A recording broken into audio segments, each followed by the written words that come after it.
এই বক্সের মতো জিনিসটি দেখছেন? না, এটি কোনো লাগেজ ব্যাগ বা জিনিসপত্র রাখার বাক্স না।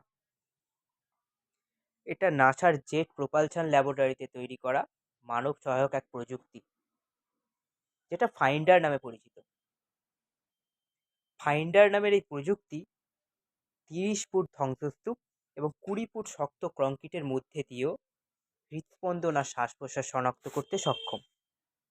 আচ্ছা, আপনাদের নিশ্চয়ই সকলেরই কম বেশি জানা 2015 সালের নেপালে ঘটে যাওয়া এক ভয়াবহ ভূমিকম্পের কথা।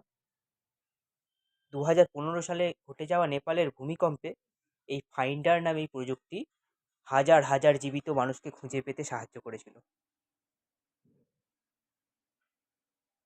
2015 সালে নেপালে ঘটে যাওয়া এই ভয়াবহ ভূমিকম্পের রিক্টার স্কেলে মাত্রা কত ছিল বলুন তো? কমেন্ট বক্সে জানাতে ভুলবেন না।